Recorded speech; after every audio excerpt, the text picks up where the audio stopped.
لا شريك لك لبيك.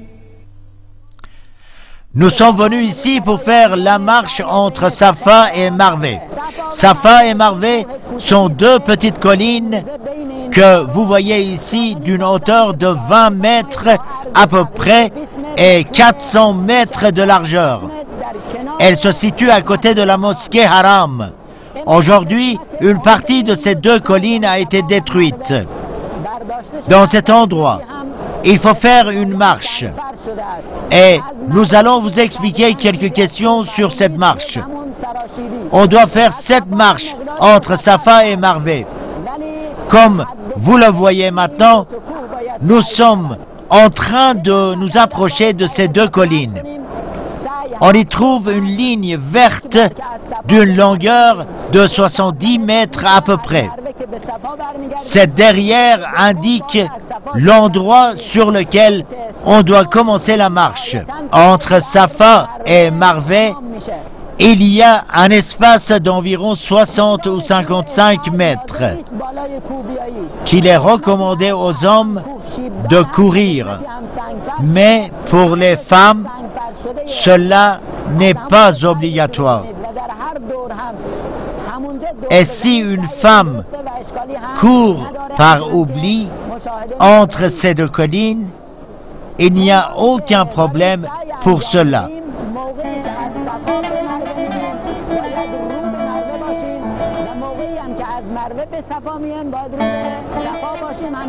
Dépasser aussi la ligne ne pose pas de problème. Comme on commence de Safa vers Marvé, cela est le nombre impair. Et de Marvé à Safa, c'est le nombre pair.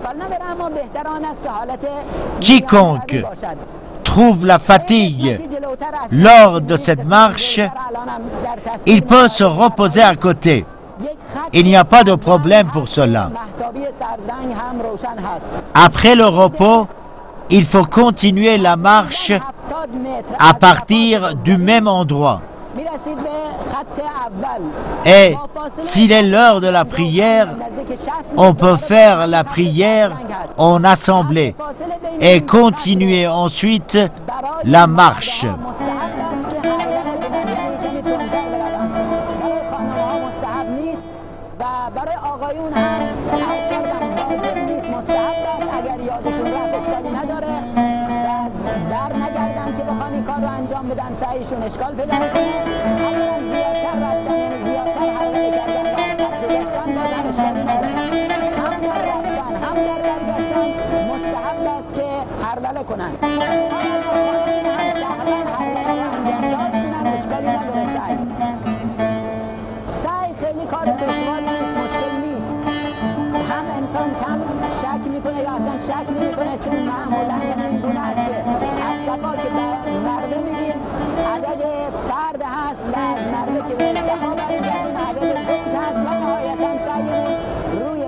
تمام میشه. اگر در بین سعی خسته شدیم میتونیم استراحت کنیم روی صفا روی مروه بین راه اگر امکان داشت خیلی مهم است از همون جایی که قصد کردیم از همونجا ادامه سعی رو انجام بدیم. اگر وسط سعی نماز برگزار شد میتونیم رها کنیم نمازمون رو بخونیم ادامه سعی از همونجا ادامه بدیم. سعیمون که تمام شد که بر مروه تمام میشود باید تقصیر کنیم، یعنی مقداری از مو و ناخن رو بچینیم به قصد آخرین عمل از اعمال. Après les cérémonies de Safa et de Marvé, le pèlerin peut se faire raser la tête ou couper une touffe de ses cheveux et de ses ongles. Ceci est le dernier rite de l'Umrah Tamato. Il faut avoir de bons ciseaux et en cas de manque, vous pouvez demander même aux autres. Notez bien, tant que vous-même, vous ne vous êtes pas fait raser la tête, il n'est pas permis de couper les cheveux d'une autre personne. C'est avec le rasage de la tête que les rites de l'Umrah Tamato prennent fin. Pour se raser la tête ou couper une touffe de ses cheveux, il n'y a pas une place précise pour le faire. Vous pouvez le faire à Marva. Et si vous le faites à la maison où vous restez, il n'y a pas non plus de problème pour cela. À partir de ce moment, tous les actes qui étaient interdits lors de l'ihram deviennent permis. Évidemment, il s'agit des actes licites qui étaient momentanément interdits à cause de l'ihram.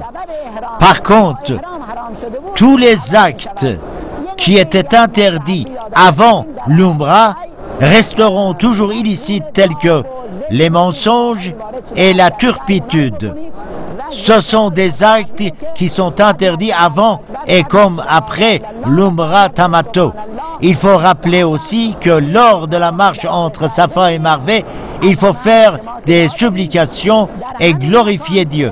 Il est recommandé de réciter Allah Akbar 100 fois, La ilaha illallah 100 fois, Subhanallah 100 fois aussi. Après ces supplications de la fin, les pèlerins vont rester à la Mecque pour attendre le Hajj, c'est-à-dire le 8e jour du mois de Zul Hajj, où ils vont se mettre encore en état d'Ihram afin d'accomplir les rites de Arafat. لبيك اللهم لبيك لبيك لا شريك لك لبيك إن الحمد والنعمة لك والملك لا شريك لك لبيك لا شريك لك لبيك. Nous sommes encore le soir du 8e jour du mois de Zul Hajj. Les pèlerins se préparent pour les rites du Hajj. Après les derniers rites de l'Umrah Tamato, les pèlerins vont rester à la Mecque pour attendre le Hajj. Pendant ce temps, ils se donnent dans les adorations mustahab, comme la prière dans la mosquée haram, le tawaf mustahab, la lecture du Saint-Coran, les supplications et autres adorations semblables. Les pèlerins sont tenus à respecter certaines normes, comme ils les avaient fait pour l'Umrah Tamato. Ainsi, ils ne doivent pas, par exemple, déplacer quelque chose se trouvant aux alentours du sanctuaire. Les rites du Hajj commencent le 8e ou la veille du 9e jour du mois de Zihadjé.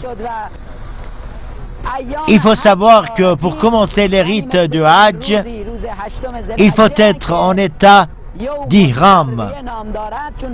C'est à la Mecque qu'on doit se mettre en état d'ihram. Ensuite, on doit se stationner au mont Arafat. Et le 9e jour, c'est-à-dire le lendemain, on va stationner à Mash'arul Haram. C'est la veille de la fête de moutons. Les rites de cette journée sont le ramassage de petits cailloux, le sacrifice d'une bête, le rasage ou la coupure des cheveux.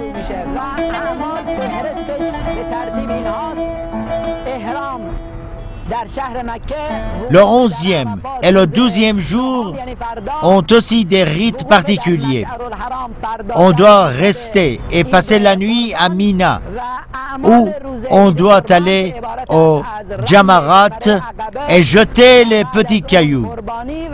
Après Mina, il existe une série de rites qu'il faut faire à la Mecque. Ces rites sont Tawaf et Hajj, la prière de Tawaf, la marche entre Safa et Marvé, Tawaf et Nisa, le Tawaf des femmes.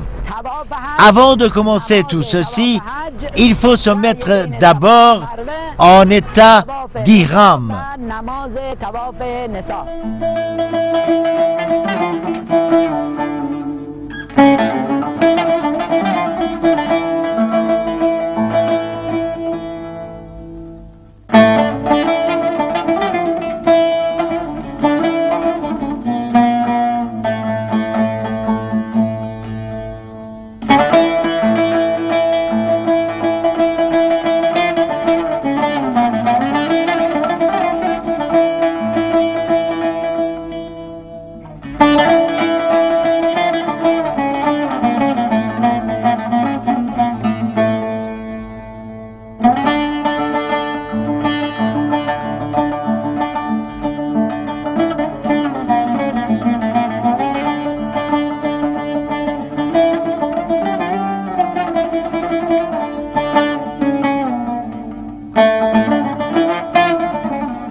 voyez comment les pèlerins se sont habillés et se prêtent pour accomplir le reste des rites. Les interdictions pour le Hajj sont les mêmes que pour l'Umrah, comme nous vous l'avons expliqué précédemment. Après la purification, le pèlerin se met en état d'ihram et formule l'intention de faire le Hajj pour s'approcher de Dieu. Ensuite, il commence avec Talbiya, dire Labbaik Allahumma. Les hommes ne doivent pas porter un vêtement cousu. Le sous-vêtement non plus ne doit pas être cousu. Vous voyez comment ils sont en train de porter les vêtements. Les femmes, de leur côté, se préparent aussi. En ce qui leur concerne, elles peuvent porter des vêtements blancs. Les hommes et les femmes sont en train de formuler leur intention afin de commencer les rites du Hajj. Leur intention est d'accomplir ce devoir religieux uniquement pour s'approcher de Dieu.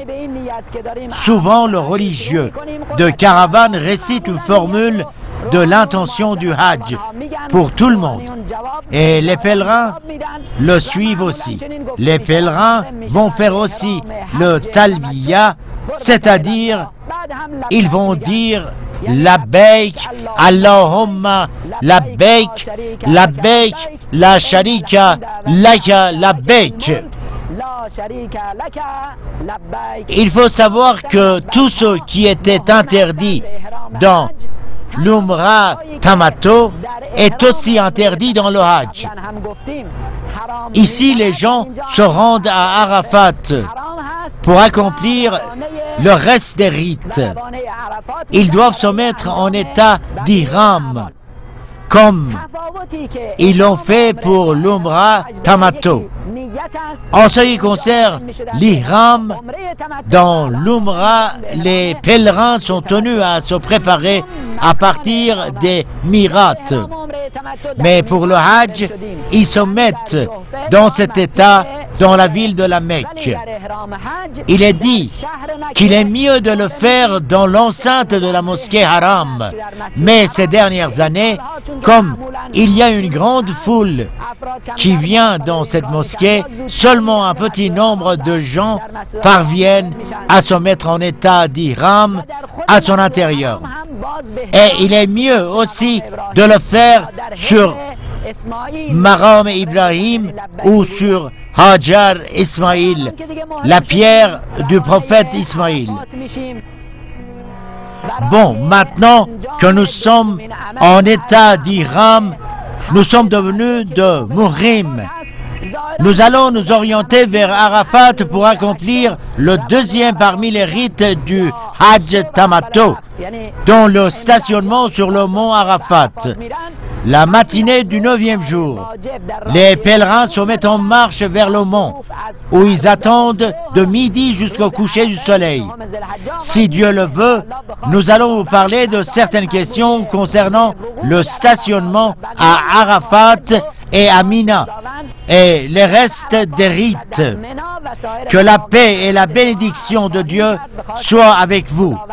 Pour une fois de plus, je demande aux pèlerins de répéter le Talbiya tout en étant en état d'ihram. Labbaik Allahumma labbaik Labbaik la sharika laka labbaik innal hamda wan ni'mata laka wal mulk la sharika laka labbaik.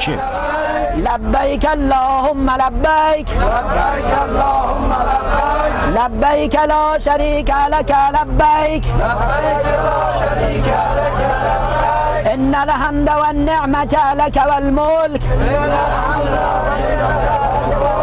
لا شريك لك لبيك لا شريك لك لبيك لبيك اللهم لبيك لبيك اللهم لبيك لبيك لا شريك لك لبيك لبيك لا شريك لك لبيك إن الحمد والنعمة لك والملك إن الحمد والنعمة لك والملك لا شريك لك لبيك لا شريك لك لبيك لبيك اللهم لبيك لبيك اللهم لبيك لبيك لا شريك لك لبيك لبيك لا شريك لك لبيك إن الحمد إن الحمد والنعمة والنعمة لك والملك لك والملك لا شريك لك لا شريك لك دیگه همتون محرم هستید محرمات احرام براتون حرام هست کارهایی که در احرام حج در احرام عمره گفتیم حرام بود اینجا هم براتون حرام هست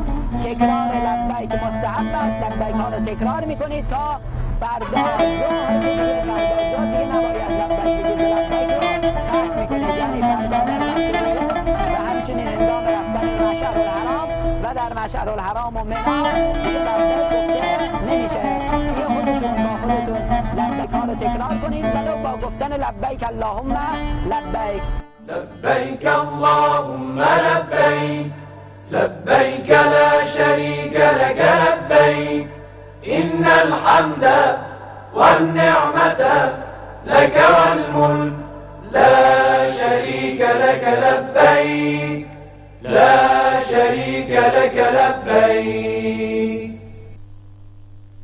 Aujourd'hui, c'est le 9e jour du mois de Zul Hajj. C'est le jour d'Arafat. Cet endroit est aussi le désert d'Arafat.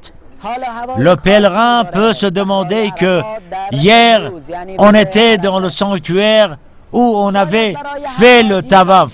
On avait accompli la prière sur Maqam Ibrahim et on avait fait la marche entre Safa et Marwa. Pourquoi il faut venir encore dans cet endroit désertique, dans un temps précis? Il faut savoir que le stationnement est l'un des piliers du Hajj. Il ne faut pas le négliger volontairement. En ce qui concerne le lancement des pierres, ceux qui ne veulent pas et ceux qui ne sont pas capables de les lancer peuvent donner les pierres qu'ils avaient ramassées aux autres personnes afin de le faire en leur place.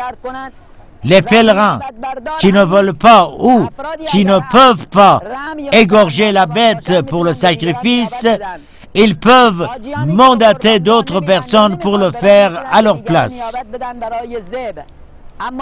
Il faut venir nombreux à Arafat.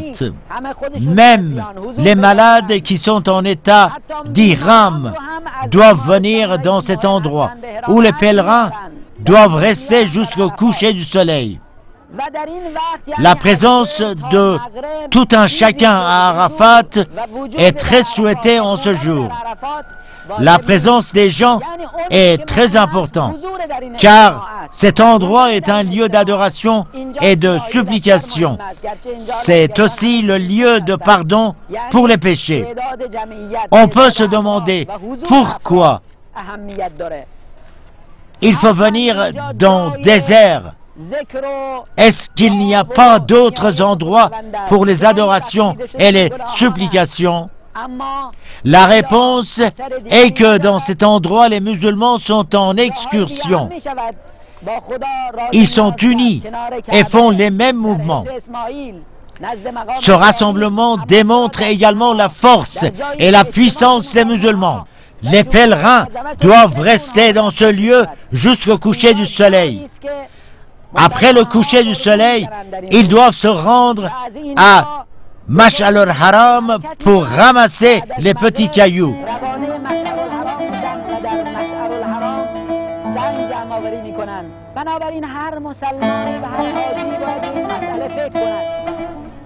Pour cela, chaque pèlerin doit penser sur cette question. Quel est le secret de tous ces rites? Et pourquoi chaque année les musulmans doivent se présenter dans certains endroits et participer aux cérémonies du Hajj? Aujourd'hui à Arafat, tous les pèlerins doivent rester ici de midi jusqu'au coucher du soleil. Nous aussi, hier, nous étions à la Mecque, où nous avons porté l'ihram, et la nuit, nous sommes à Arafat. واجب است به عنوان یکی از اعمال حج دومین عمل از اعمال حج بودن در اینجاست. وقوف یعنی بودن و حضور در اینجا. اما کارهای مستحبی بسیار زیادی دعاهایی وارد شده است، ذکر و یاد خدا، عبادت و نماز، از جمله دعاهایی که معمولا Et aujourd'hui, nous devons rester ici de midi jusqu'au coucher du soleil et formuler aussi l'intention de stationner sur le mont Arafat. Le stationnement dans cet endroit a plusieurs adorations recommandées. Il y a les supplications, la prière, le rappel de Dieu. Souvent, les pèlerins se donnent beaucoup aux supplications lorsqu'ils arrivent dans cet endroit. Parmi les célèbres supplications, on trouve les supplications de l'imam Hussein et de l'imam Sajjad, paix sur eux. Le mont Arafat se situe à côté de Jabal Rahma, le mont de la miséricorde. Arafat est un désert un peu étendu. Ses limites sont bien indiquées sur un grand tableau. Il est demandé aux pèlerins de ne pas dépasser ces limites et de ne pas gaspiller leur précieux temps dans les affaires inutiles, car le temps est très court. Pour cela, il faut profiter de cette occasion pour faire les adorations et supplications.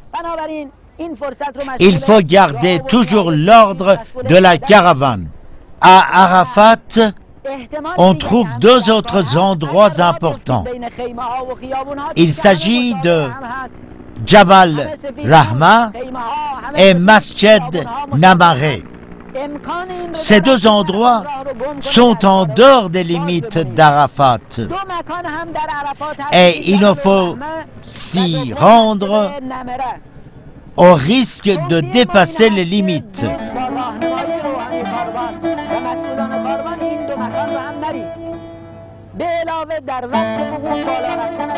Monter sur le mont Rahma est déconseillé.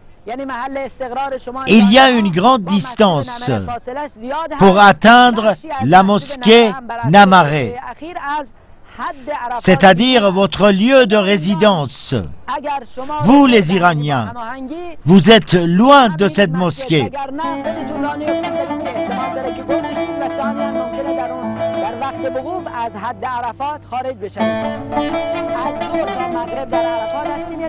Aujourd'hui, après le coucher du soleil, nous allons quitter Arafat pour Mash'ar al-Haram.